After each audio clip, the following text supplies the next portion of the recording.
Alrighty, it is time for another Q&A answer to a question that one of my patrons has, and this one comes from Dave. It's actually a very good question because it addresses equipment. And recently we've really changed up the gear that we're using and why we're using it, and it's a beautiful opportunity to go over it. I'm going to read Dave's question out. And it is, hey Chris, I enjoy your channel very much. Thank you for all the work putting the videos together. I love to create things in my shop. So I'd love to know what items you like to have when you are out prospecting and mining.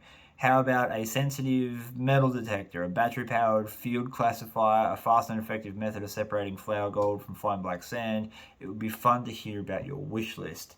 I love your directness and honesty, Dave. I love that question, Dave. I absolutely love it. I've got to close that messenger box up. Right, Dave.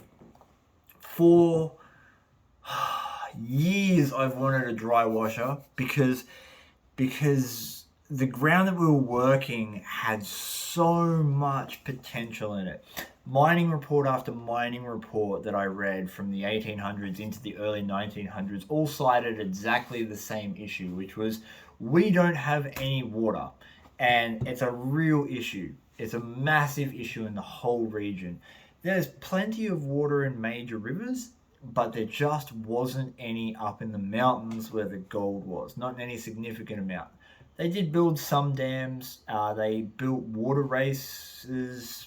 The water races in the northeast were actually responsible for creating the Victorian Water Board because of having to manage mine tailings. Incredibly interesting history.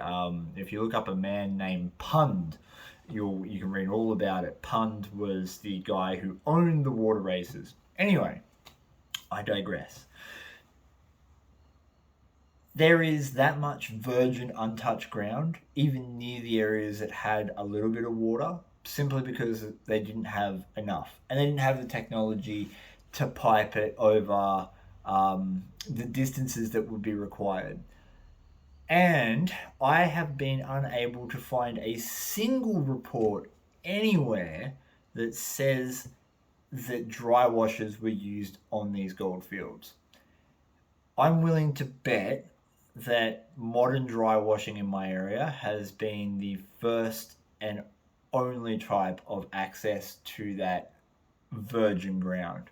And over the next summer, so the dry washing season at the moment has pretty much ended. There's big storms coming through. I'm wearing a jumper for the first time in months.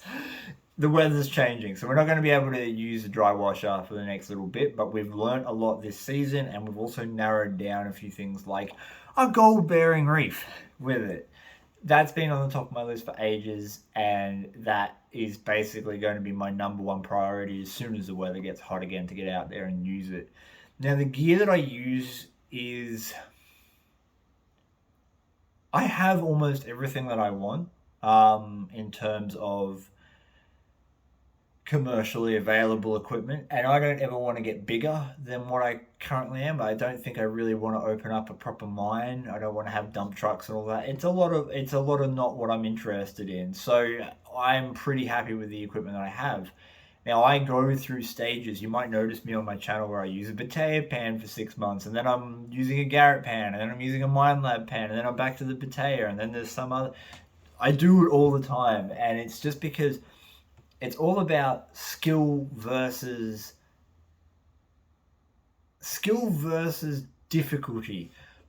I tend to hit these stages where I get really comfortable with using a certain thing, whether that be the Battea pan or a Garrett pan or a Minelab pan or XP, or maybe the Gold Hog sluice or the Dream matting. I get to a stage where it becomes boring because the reason I do this is for the challenge. I love hard work. I like it. I enjoy going out there and testing my own endurance, my own strength, my own knowledge, cunning almost, whether or not I can hunt down that gold. And the equipment I select when I go out there is to give me the best chances of having success, but also offering that challenge. And that's where it is for me. And that's why I rotate through equipment a lot. I think I'm trying to think what I would like, what I would really, really like, it would be part of me would like a self-contained wash and crush plant that sat on like a 6x4 trailer. That would be really cool. Still rather impractical for what I do, but I think it would be cool to have something, the capabilities to be able to take a little mini wash plant out there. And even if I hand feed it, like collect buckets and dump them into that machine, I think I would really enjoy that. For a little while. I can see it getting too much for me though, and me wanting to not do that. Um, I've actually got a new high banker on order. I ordered a new high banker because for a number of years now I've been dealing with secondhand equipment and homemade equipment, and it all works and it's beautiful and I love it.